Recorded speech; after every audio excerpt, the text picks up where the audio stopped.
ഗൗതം സാറേ, Nirmala Sitharaman G budget പ്രസംഗം ആരംഭിച്ചു കഴിഞ്ഞിട്ടുണ്ട്. അപ്പൊ ആദ്യ നിമിഷങ്ങളിൽ നമുക്ക് മനസ്സിലാകുന്നത് ഇന്നലെ പറഞ്ഞതുപോലെ തന്നെ വളരെ ജനപ്രിയ ബഡ്ജറ്റാണെന്നാണ്. ബീഹാറിന്, ആന്ധ്രയ്ക്ക്, പിന്നെ തൊഴിൽ മേഖലയ്ക്ക്, സ്ത്രീകൾക്ക്, ഇങ്ങനെ ഒരുപാട് പിന്നെ പിന്നെ കാര്യങ്ങളിലേക്ക് വളരെ സുതാര്യമായ രീതിയിലുള്ള കാര്യങ്ങളാണ് നമ്മൾ ഇപ്പോൾ ഈ പ്രസംഗത്തിന്റെ ആദ്യ നിമിഷങ്ങളിൽ കേട്ടത്. എന്ത് തോന്നുന്നു, കേരളത്തിൽ എന്തെങ്കിലും ലഭിക്കാനുള്ള സാധ്യതയുണ്ടോ? തീർച്ചയായിട്ടും നിർമ്മല സീതാരാമന്റെ ബഡ്ജറ്റ് ഇതുവരെ ആരെയും ദ്രോഹിച്ചതായിട്ട് നമുക്കറിവില്ല. കാരണം എല്ലാവരെയും ഹെൽപ്പ് ചെയ്യുന്ന, എല്ലാവരെയും സപ്പോർട്ട് ചെയ്യുന്ന, എല്ലാവരുടെയും വികസനം ലക്ഷ്യമാക്കി, വികസിത ഭാരത് ലക്ഷ്യമാക്കി, സമ്പൽ സമൃദ്ധമായിട്ടുള്ള ഭാരതം ലക്ഷ്യമാക്കി, ഭാരതത്തിലെ അവസാന പൗരന്റെയും വികസനം ലക്ഷ്യമാക്കിയുള്ള ബഡ്ജറ്റാണ് നിർമ്മല സീതാരാമൻ എല്ലായ്പ്പോഴും അവതരിപ്പിച്ചിട്ടുള്ളത്. ആ ഒരു ട്രെൻഡാണ് ഇപ്രാവശ്യത്തെ ബഡ്ജറ്റിലും തുടക്കത്തിൽ തന്നെ നമ്മൾ കാണുന്നത്. ഏറ്റവും സാധാരണക്കാരായിട്ടുള്ള ആളുകൾ, ഇപ്പൊ മുദ്ര ലോൺ എന്ന് പറയുന്നത് ഏറ്റവും സാധാരണക്കാരായിട്ട് എടുക്കുന്നതാണ്. അത് 10 ലക്ഷമായിരുന്നു, ഇപ്പൊ 20 ലക്ഷമായിട്ട് വർദ്ധിപ്പിച്ചു. അത് വളരെ ആഹ്ലാദകരമായിട്ടുള്ള കാര്യമാണ്. അതേപോലെ ഈ ഗ്രാമപ്രദേശത്തുള്ള പാവങ്ങൾക്ക് വീട് വെച്ചു കൊടുക്കുക, അത് നഗരപ്രദേശത്തുള്ളവർക്കും ഗ്രാമപ്രദേശത്തുള്ള ഏറ്റവും താഴെക്കിടയിലുള്ള ഈ പൊതു ഇടങ്ങളിൽ കിടന്നുറങ്ങുന്ന ആളുകൾക്ക് ഒരു വീട് കിട്ടുക, അത് വലിയൊരു ആശ്വാസമാണ്. അതുപോലെ കുടിവെള്ളത്തിന്, നമ്മൾ ഇന്ത്യയുടെ പല പ്രദേശത്തും പോയി നോക്കിക്കഴിഞ്ഞാൽ കുടിവെള്ളത്തിന് മണിക്കൂറുകളോളം കുടങ്ങളുമായിട്ട് ക്യൂ നിൽക്കുന്ന ആളുകളെ നമുക്ക് കാണാൻ കഴിയും. അവിടെയെല്ലാം കുടിവെള്ളം എത്തിക്കുക, അത് വലിയൊരു പദ്ധതിയാണ്, കുടിവെള്ളം എത്തിക്കുക. അതേപോലെ ഇന്ത്യയിലെ വൈദ്യുതീകരിക്കാത്ത ഒരു ഗ്രാമം പോലും ഉണ്ടാകരുത്.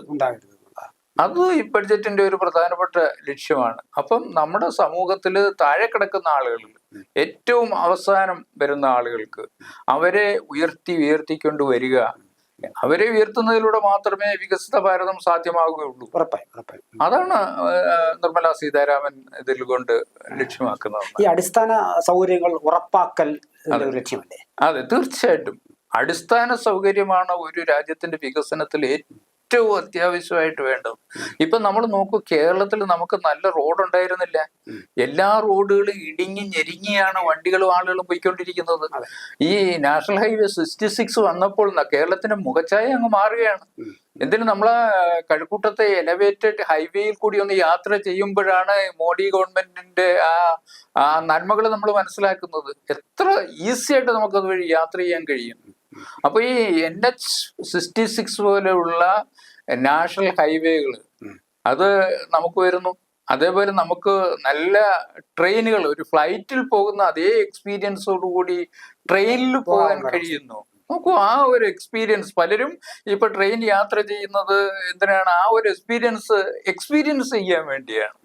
നോക്കൂ, ഇതൊക്കെ ഈ ഗവൺമെന്റിന്റെ ഏറ്റവും പ്രത്യേകതകളാണ്. അപ്പൊ രാഷ്ട്രീയത്തിനുപരിയായിട്ട് വേണം നമ്മൾ ഇതിനെയൊക്കെ നോക്കിക്കാണേണ്ടതെന്നാണ് എൻ്റെ അഭിപ്രായം. അതായത് ഈ ദാരിദ്ര്യ മേഖലയ്ക്ക് താഴെ ഉള്ള ആൾക്കാരെ, ഇടത്തരക്കാരെ, യുവാക്കളെ, സ്ത്രീകളെ, ഇവർക്കെല്ലാം പ്രത്യേക പരിഗണന നൽകിയുള്ള പാക്കേജുകളാണ് ആദ്യ നിമിഷങ്ങളിൽ പുറത്ത്.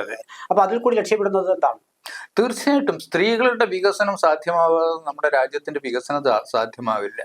സ്ത്രീകളുടെ വികസനം എന്ന് പറയുന്നത് ഏറ്റവും പ്രധാനപ്പെട്ടതാണ്. ഇത് കുറേ വർഷങ്ങളായിട്ട് ഈ സ്ത്രീകൾ എന്ന് പറയുന്ന വിഭാഗത്തെ നമ്മുടെ സമൂഹത്തിൽ തന്നെ അവഗണിക്കപ്പെട്ടിരിക്കുകയായിരുന്നു. അത് ഏത് ശാസ്ത്രം നമ്മൾ എടുത്തു നോക്കിക്കഴിഞ്ഞാലും, സാമ്പത്തിക ശാസ്ത്രം എടുത്താലും, സാമൂഹിക ശാസ്ത്രം എടുത്താലും, ഭാഷാശാസ്ത്രം എടുത്താലും, ഈ സ്ത്രീകളെ കുറിച്ച് അധിക പരാമർശങ്ങളും അവരുടെ വികസനത്തെ കുറിച്ചുള്ള ഒരു കെയറും കൊടുക്കാത്ത ഒരു കാലഘട്ടമാണ് പാസ്റ്റ് എന്ന് പറയുന്നത് ഇന്ത്യയുടെ. അതിൽ നിന്ന് സ്ത്രീകളെ കെയർ ചെയ്യുന്ന ഒരു സമൂഹത്തിലേക്ക് നമ്മൾ വരികയാണ്.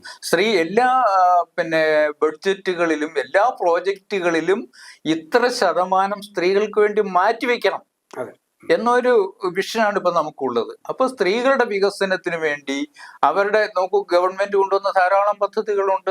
അതായത് ഡൊമസ്റ്റിക് വയലൻസ് ആക്ട് 2005, അതൊക്കെ എന്താണ്, സ്ത്രീകളിൽ വലിയൊരു മുന്നേറ്റമാണ് ഉണ്ടാക്കുന്നത്. അതുകൊണ്ട് ഡോറി പ്രൊഹിബിഷനൊക്കെ പണ്ട് മുതലേ കേരളത്തിലും നമ്മുടെ രാജ്യത്തൊക്കെ നടപ്പിലാക്കിയിട്ടുണ്ടെങ്കിലും ഡോറി ഇന്നും വളരെ സ്ട്രോങ് ആയിട്ട് നിൽക്കുകയാണ്. അപ്പൊ സ്ത്രീകളുടെ വികസനത്തിൽ കൂടി, അവരുടെ വിദ്യാഭ്യാസത്തിൽ കൂടി, അവരുടെ നൈപുണ്യ വികസനത്തിൽ കൂടി മാത്രമേ അവരെ ഉയർത്തിക്കൊണ്ടുവരാൻ പറ്റുള്ളൂ. എല്ലാ സ്ത്രീകൾക്കും വിദ്യാഭ്യാസം ആവശ്യമാണ്. ഇന്ത്യയിൽ നമ്മൾ നോക്കിക്കഴിഞ്ഞാൽ ഒരു 10ാം ക്ലാസ്, ചില സംസ്ഥാനങ്ങളിലൊക്കെ 10ാം ക്ലാസ് കഴിഞ്ഞാൽ സ്ത്രീകളുടെ വിദ്യാഭ്യാസം അവിടെ അവസാനിക്കുന്നതായിട്ട് നമ്മൾ കാണുക. ഇപ്പൊ തമിഴ്നാട് ഒക്കെ ഞാൻ പല സ്റ്റഡികൾ നടത്തിയിട്ടുണ്ട്, ആന്ധ്രാപ്രദേശിൽ ചില സ്റ്റഡികൾ നടത്തിയിട്ടുണ്ട്. അവിടെ ചെല്ലുമ്പോൾ ഈ 10ാം ക്ലാസ് കഴിഞ്ഞാൽ പെൺകുട്ടികളെ പിന്നെ വിദ്യാഭ്യാസം ചെയ്യേണ്ട ആവശ്യമില്ല. കേരളത്തിന്റെ സാഹചര്യം വെച്ചിട്ട് നമുക്ക് ഇതിനെ തുലനം ചെയ്യാൻ കഴിയില്ല. അതെ, അത് ചെയ്യില്ല. അതിൽ നിന്നും വ്യത്യസ്തമാണ്. കേരളത്തിൽ കുറെ കൂടെ നമുക്ക് സ്ത്രീകൾക്ക് എല്ലാ മേഖലകളിലും, കേരളത്തിലെ എല്ലാ മേഖലകളിലും സ്ത്രീകൾ ഇന്ന് വളരെ മുന്നോക്കമാണ്. ഏത് മേഖല നമ്മൾ എടുത്തു നോക്കിയാലും, ഇപ്പൊ സ്കൂൾ ടീച്ചേഴ്സിനെ എടുത്തു നോക്കിക്കഴിഞ്ഞാൽ ബഹുഭൂരിപക്ഷം സ്ത്രീകളാണ്. കോളേജ് ടീച്ചേഴ്സിനെ എടുത്തു നോക്കിയാൽ ബഹുഭൂരിപക്ഷം സ്ത്രീകളാണ്. ഡോക്ടർമാര്, നഴ്സുമാര് നോക്കൂ. ഞാൻ ഗോകുലം നഴ്സിംഗ് കോളേജിൽ പഠിപ്പിക്കുന്നുണ്ട്. അവിടെ 100 കുട്ടികൾ നഴ്സിംഗിന് വരുമ്പോൾ അതിൽ 80 കുട്ടികളും പെൺകുട്ടികളാണ്. നോക്കൂ, ഏത് മേഖലയിൽ എടുത്തു നോക്കിയാൽ, IT മേഖല, നമ്മൾ ടെക്നോ പാർക്കിലേക്ക് പോയി കഴിഞ്ഞു കഴിഞ്ഞാൽ അവിടെ സ്ത്രീകളാണ്, 80% സ്ത്രീകളാണ്. സോ നോക്കൂ, സ്ത്രീകൾ കേരളത്തിൽ ഇന്ന് വളരെ ബഹുദൂരം മുന്നോട്ട് പോയിരിക്കുന്നു അവരുടെ വികസനത്തിൽ. കാരണം പുതിയ പുതിയ മാറ്റങ്ങൾ അതുകൊണ്ട് തന്നെ നമ്മുടെ സമൂഹത്തിൽ ഉണ്ടാകുന്നുണ്ട്. ദൂരവ്യാപകമായിട്ടുള്ള മാറ്റങ്ങൾ സമൂഹത്തിലും അതേപോലെ കുടുംബജീവിതത്തിലും സംഭവിക്കുന്നുണ്ട്. ധാരാളം മാറ്റങ്ങൾ സംഭവിക്കുന്നുണ്ട്. ഈ തുടക്കത്തിൽ തന്നെ നിർമ്മലാജി പറഞ്ഞിരുന്നു, ശക്തമായ സാമ്പത്തിക അടിത്തറയാണ് ഭാരതത്തിന്റെ നിലവിൽ. അപ്പൊ ഇനിയും സാമ്പത്തികമായി ഭാരതത്തെ ഇനിയും ഏറെ മുന്നോട്ട് നയിക്കേണ്ടതുണ്ട്. അതിനും കൂടി ലക്ഷ്യമിട്ടിട്ടുള്ളതാണ് ഈ ബജറ്റ് എന്നാണ് ഇന്നലെയും വ്യക്തമാക്കിയത്. അപ്പൊ അത് തീർച്ചയായിട്ടും നിർമ്മലാ സീതാരാമന്റെ ബഡ്ജറ്റ് എന്ന് പറയുന്നത് ലോകത്തിൽ ഏറ്റവും വലിയ ശക്തിയാക്കി ഇന്ത്യയെ മാറ്റുക. ഇപ്പൊ തന്നെ ലോകത്തിലെ 5ാമത്തെ ഏറ്റവും വലിയ ശക്തിയായിട്ട്, സാമ്പത്തിക ശക്തിയായിട്ട് ഇന്ത്യ മാറിക്കഴിഞ്ഞു. അത് 3ാമത്തെ ശക്തിയാക്കി മാറ്റുക എന്നുള്ളതാണ്. ലോകത്തിലെ 3ാമത്തെ ഏറ്റവും വലിയ ശക്തിയാണ് ഭാരതം. അത് വരുത്തുക, അത് അവിടെ നമ്മൾ എത്തിച്ചേരുക എന്നുള്ളത്, അതിലേക്കുള്ള ഒരു ഫാസ്റ്റ് ആയിട്ടുള്ള, അത് സ്ലോ ആണെന്ന് എനിക്കിപ്പോ പറയാൻ പറ്റില്ല, വളരെ ഫാസ്റ്റ് ആയിട്ടുള്ള ഒരു പ്രയാണമാണ് ഇന്ത്യയിൽ നടക്കുന്നുണ്ട്. അപ്പൊ അതിൽ കുറച്ച് ബുദ്ധിമുട്ടുകളൊക്കെ നമ്മൾ സഹിക്കേണ്ടി വരും. പെട്രോളും ഡീസലിന്റെ ഒക്കെ വില വർദ്ധിപ്പിക്കുക, അങ്ങനെയൊക്കെയുള്ള ചില സംവിധാനങ്ങളൊക്കെ ഉണ്ടെങ്കിൽ തന്നെയും വളരെ ഫാസ്റ്റ് ആയിട്ട് ഇന്ത്യയുടെ സാമ്പത്തിക മേഖല വളർന്നുകൊണ്ടിരിക്കുകയാണ്. നമ്മുടെ ഉൽപാദന മേഖല വളർന്നുകൊണ്ടിരിക്കുകയാണ്. നമ്മുടെ വ്യവസായം വളർന്നുകൊണ്ടിരിക്കുകയാണ്. നമ്മുടെ തൊഴിൽ മേഖല വളർന്നുകൊണ്ടിരിക്കുന്നു. തൊഴിൽ മേഖലയെ കുറിച്ച് പറയുമ്പോൾ ലോകത്തിലെ തന്നെ ഏറ്റവും വലിയ മാനവശേഷി വിഭവ കേന്ദ്രമായി ഇന്ത്യ മാറ്റുക എന്നുള്ളതാണ് ലക്ഷ്യം. ഏറ്റവും പുതിയ സ്കില്ലുകൾ, ലോകത്തിന് എന്ത് സ്കില്ലാണ് ആവശ്യം, ആ സ്കില്ലിൽ പരിശീലനം നൽകുക. അതിനുവേണ്ടിയാണ് ഗവൺമെന്റ് കൊണ്ടുവന്നത് സ്കിൽ ഇന്ത്യ മിഷൻ എന്ന് പറയുന്ന പദ്ധതി കൊണ്ടുവന്നത്. ആ പദ്ധതികളൊക്കെ ഇപ്പൊ കൂടുതൽ ഫർദറായിട്ട് ഡെവലപ്പ് ചെയ്യുകയാണ്. അവിടേക്ക് സ്ത്രീകളെയും അതേപോലെ പട്ടികജാതി പട്ടികവർഗങ്ങളെയും സമൂഹത്തിലെ എല്ലാ യുവാക്കളെയും എല്ലാം അട്രാക്ട് ചെയ്തുകൊണ്ട് ലോകത്തിന് ആവശ്യം വേണ്ട മാനവശേഷി ഭാരതം നൽകുക. ഇപ്പോൾ ഈ ആദ്യ മിനിറ്റുകളിലെ നമുക്ക് ലഭ്യമായ വിവരങ്ങൾ വെച്ചിട്ടാണ് നമ്മൾ ഈ സംസാരിച്ചുകൊണ്ടിരിക്കുന്നത്. എങ്കിൽ പോലും ഈ ആദ്യ മിനിറ്റുകളിൽ വന്ന കാര്യങ്ങൾ എന്തെങ്കിലുമൊക്കെ ഇനിയും വേണ്ടിയിരുന്നു, അല്ലെങ്കിൽ കുറച്ചുകൂടിയൊക്കെ ഇങ്ങനെ മോഡിഫൈ ചെയ്യാമായിരുന്നു എന്ന് സാറിന് തോന്നിയിരുന്നു, ഇപ്പോൾ പൂർണ്ണമായി വന്നിട്ടില്ലെങ്കിൽ കൂടി? അതെ, തീർച്ചയായിട്ടും വലിയ മാറ്റങ്ങൾ ഉണ്ടാക്കാൻ കഴിയുന്നതാണ് ഒരു ബഡ്ജറ്റ് എന്ന് പറയുന്നത്. ഒരു ബഡ്ജറ്റ് എന്ന് പറയുന്നത് നമ്മുടെ വികസനത്തിലെ ഒരു റോഡ് മാപ്പാണ്. അതെ. അപ്പൊ അവിടെ നമ്മൾ വിദ്യാഭ്യാസത്തിന് കൂടുതൽ ലോക നിലവാരത്തിലുള്ള വിദ്യാഭ്യാസ സ്ഥാപനങ്ങൾ നമ്മുടെ രാജ്യത്ത് ആവശ്യമാണ്. ഇന്ത്യയിലെ കുട്ടികളൊക്കെ പല ലോക രാജ്യത്തേക്കൊക്കെ ഇപ്പൊ പോകുന്നത് എന്തുകൊണ്ടാണ്? നമുക്ക് അത് ഇവിടെ പ്രൊവൈഡ് ചെയ്യാൻ കഴിയുന്നില്ല എന്നുള്ളത് കൊണ്ടാണ്. അതുപോലെ ലോക നിലവാരത്തിലുള്ള വിദ്യാഭ്യാസ സ്ഥാപനങ്ങൾ, മെഡിക്കൽ കോളേജുകൾ, മെഡിക്കൽ ഇൻസ്റ്റിറ്റ്യൂട്ടുകൾ, ഇപ്പൊ AIM, all India Institute of Medical sciences, അത് നമുക്ക് എത്രയും ചെയ്യാൻ കഴിയുമോ അത് അത്രയും നല്ലതാണ്. എല്ലാ സംസ്ഥാനത്തും ഒരു All India Institute of Medical Sciences വേണം. നമ്മുടെ കേരളം വളരെ നാളായിട്ട് അത് കാത്തിരിക്കുകയാണ്.